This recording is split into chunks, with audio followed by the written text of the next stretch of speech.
Hello प्यारे बच्चों, महारिविजन series में आप सभी का एक बार फिर से स्वागत है।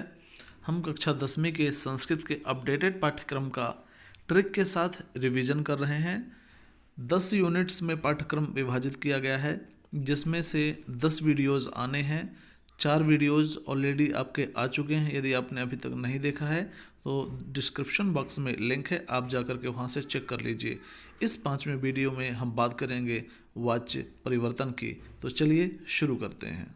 तो इकाई 5 वाच्य परिवर्तन, बहुत ही बेसिक सा रूप आपके पाठ्यक्रम में लगा हुआ है।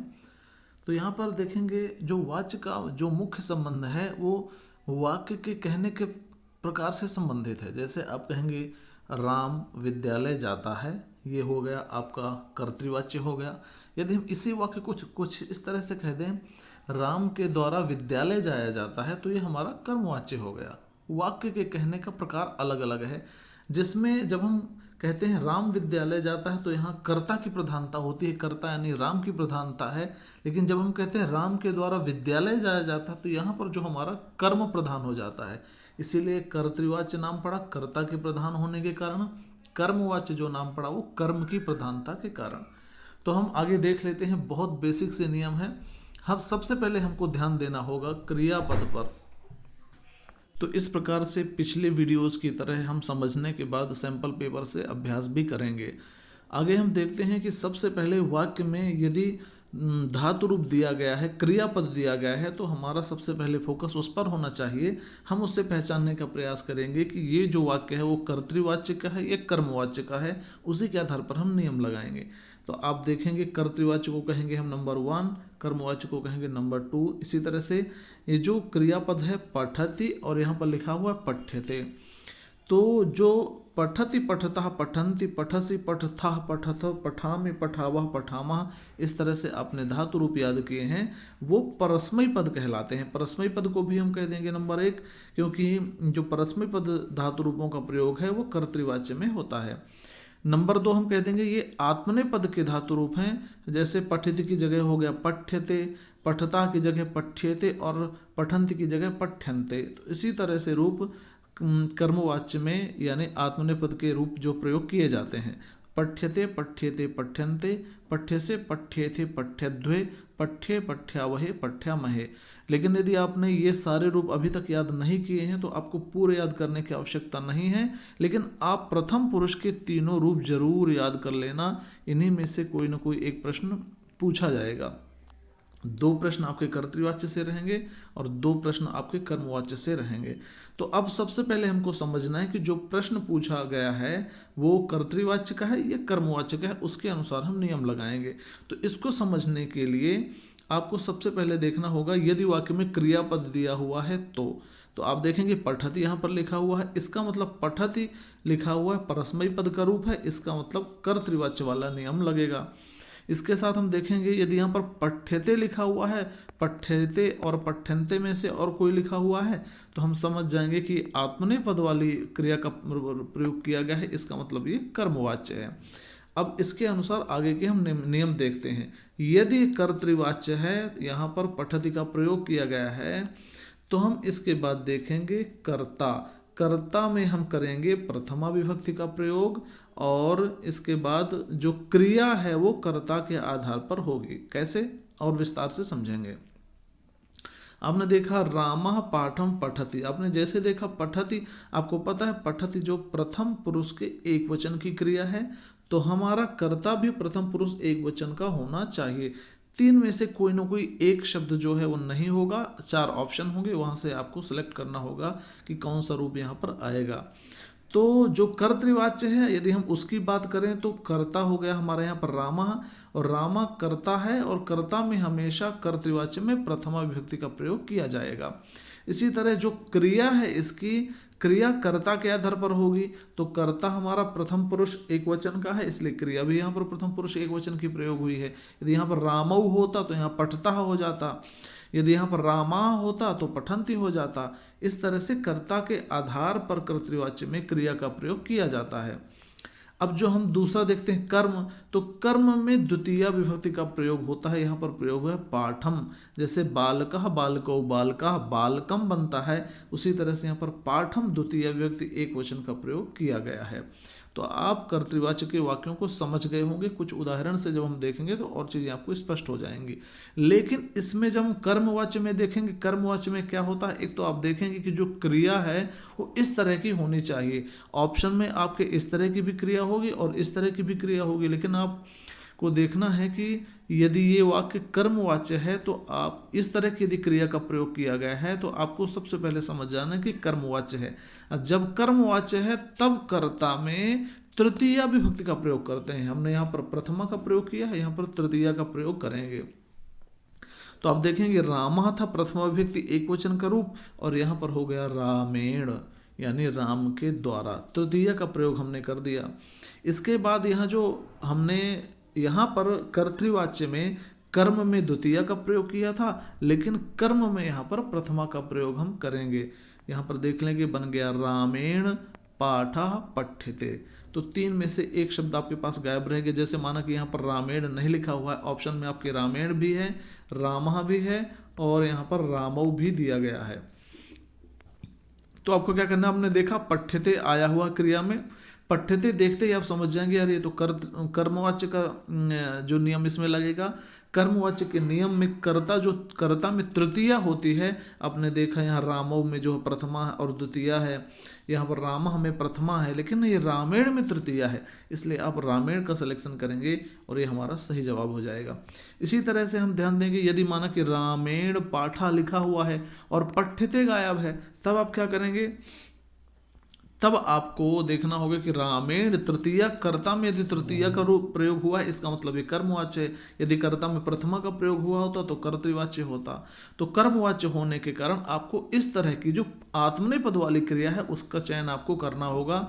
तो यहाँ पर रामेण पाठा पठ्यते हो जाएगा। एक स्टेप ये हुआ। एक बात और आपको याद रखनी है कि जैसे यहाँ पर कर्ता के आधार पर क्रिया का चयन हमने किया है, कर्ता का वचन और पुरुष देख करके हमने क्रिया का प्रयोग किया है, इसी तरह से यहाँ पर आपको कर्म के आधार पर आपको क्रिया का प्रयोग करना है। कर्म का वचन देखना है। यहाँ पाठा एक वचन है तो पठ्यते हमने एक वचन की क्रिया कर दी। यदि यहाँ पर पाठौ होता, पाठाह होता तो हम क्रमशः इन क्रियाओं का प्रयोग करते, लेकिन कर्तृवाच्य में कर्ता के आधार पर क्रिया का वचन होगा और कर्मवाच्य में कर्म के आधार पर कर्मवाच्य, इसीलिए इसको कर्मवाच्य कहा गया। कर्म की प्रधानता है, कर्म के आधार पर क्रिया का वचन निश्चित होगा। हम कुछ अभ्यास देख लेंगे, कुछ प्रश्न सैंपल पेपर में जो दिए गए हैं उनसे देख लेंगे तो और चीज़ें आपके लिए स्पष्ट हो जाएंगी। तो चलिए अब चलते हैं अभ्यास प्रश्न की ओर।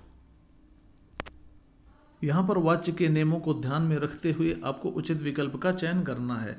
तो आपने देखा बालकः खादति, यहाँ पर कर्ता भी दिया गया है और क्रिया भी दी गई है, कर्म नहीं है। यहाँ पर पहले आपको समझना पड़ेगा किस तरह का जो वाच्य है।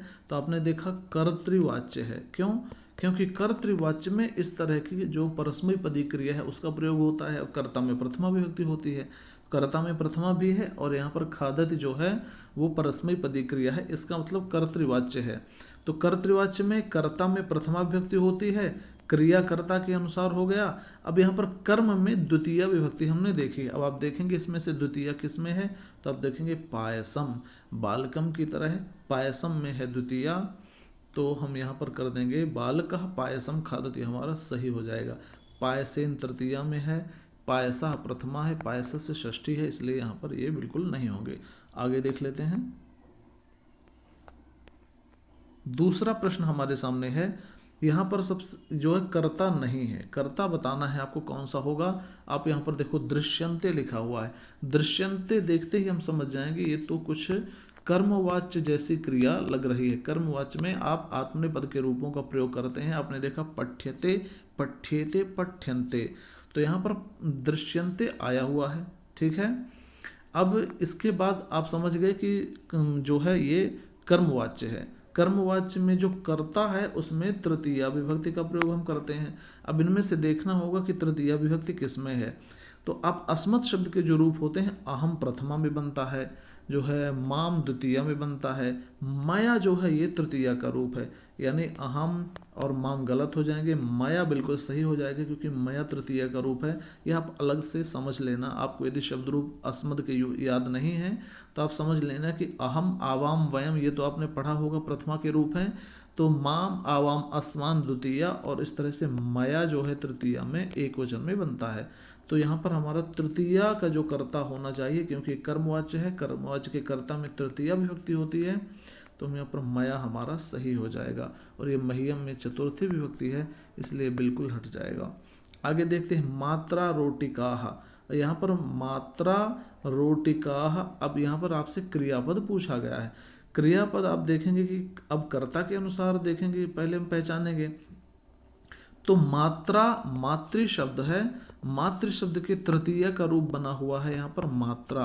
तो हम समझ गए कि यहाँ पर जो मात्रा है इसमें तृतीया विभक्ति है, और कर्ता में यदि तृतीया विभक्ति है तो वो कर्मवाच्य है। तो हम इसको अब कर्मवाच्य के नियम के अनुसार करने का प्रयास करेंगे। तो देखते हैं, मात्रा यहाँ पर तृतीया का रूप मिल गया हमको कर्ता में। अब यहाँ पर हमको क्रिया का निश्चित करना है कि कौन सी क्रिया होगी। तो हम देखेंगे कुछ इस तरह की क्रिया होगी, पठ्यते पठ्येते पठ्यन्ते। तो हमारा जो इससे ये जो पचती है ये हट गया और पचन्ते भी हट गया। अब दो क्रियाएं हमारे सामने हैं, पच्यते और पच्यन्ते। तो हमको इसके बाद दूसरा स्टेप जो नियम का, हमने ये तो देख लिया कि कर्मवाच्य की क्रिया इस तरह की है, इन दोनों में से कोई ना कोई लगेगी। अब जो कर्मवाच्य है उसमें जो कर्म है उसके वचन के अनुसार हमको क्रिया का प्रयोग करना है। पच्यते एक वचन है और पच्यन्ते बहुवचन है। तो अब देखें, रोटिकाह भी बहुवचन है। जैसे रोटिका शब्द है लता, लते लताह, तो लता एक वचन, लते द्विवचन और लताह बहुवचन। तो रोटिकाह बहुवचन है। यदि आपको शब्द रूप याद होंगे स्त्रीलिंग के, आकारांत स्त्रीलिंग के, तो आप आसानी से समझ जाएंगे रोटिकाह जो है वो बहुवचन का रूप है। बहुवचन होने के कारण आपको पच्यन्ते को सेलेक्ट कर लेना है। मात्रा रोटिकाह पच्यन्ते हमारा सही रूप हो जाएगा। अगला प्रश्न देख लेते हैं। फलानी आनयति। अब यहाँ पर देखो आनयति लिखा हुआ है, इसका मतलब ये जो हमारा कर्तृवाच्य है, पहला वाला जो वाच्य है वो हमारा कर्तृवाच्य है। अब यहाँ पर कर्म भी दिया गया है, कर्ता नहीं दिया गया है। अब आपको पहले ये देखना है किस पुरुष की क्रिया है। तो आपने देखा आनयति प्रथम पुरुष एक वचन की क्रिया है। अब आपको इनमें से देखना है कि कौन सी प्रथम पुरुष एक वचन की क्रिया है। और कर्तृवाच्य में आप जानते हैं कि कर्ता में प्रथमा विभक्ति का प्रयोग होता है। तो प्रथमा विभक्ति किसमें है और एक वचन किसमें है ये हम देखेंगे। तो यहाँ पर देखेंगे पितरः पितरौ, ठीक है, पिता पितरौ पितरः, इस तरह से रूप चलते हैं। तो यहाँ पर आ गया पिता, ये देखो आप पिता हो जाएगा, यहाँ पर हमारा सही रूप हो जाएगा। क्यों? क्योंकि पिता जो है प्रथमा विभक्ति एक वचन का रूप है और हमारी क्रिया यहाँ पर प्रथमा विभक्ति एक वचन की थी, इसलिए हमने किया। पितरौ दो वचन में बनता है, आनयति एक वचन, इसलिए ये नहीं होगा। यहाँ पर आप पितरः देखेंगे ये बहुवचन में बनता है और आनयति यहाँ पर एक वचन की है, इसलिए नहीं होगा। पित्रा इसलिए नहीं होगा क्योंकि तृतीया का रूप है तो कर्मवाच्य में लगता, लेकिन यहाँ पर कर्तृवाच्य होने से यहाँ पर सही उत्तर हो जाएगा पिता। तो इस तरह से हमने सैंपल पेपर के आधार पर अभ्यास भी कर लिया। यदि आपको वीडियो अच्छा लगा तो आप लाइक कीजिए, शेयर कीजिए अपने दूसरे साथियों के साथ, और कुछ पूछना चाहते हैं, कुछ शिकायत करना चाहते हैं तो कमेंट बॉक्स में आप बताइए। कुछ सुझाव हों आपके तो वह भी आप कमेंट बॉक्स में दे सकते हैं। मिलेंगे अगले वीडियो में, तब तक के लिए धन्यवाद।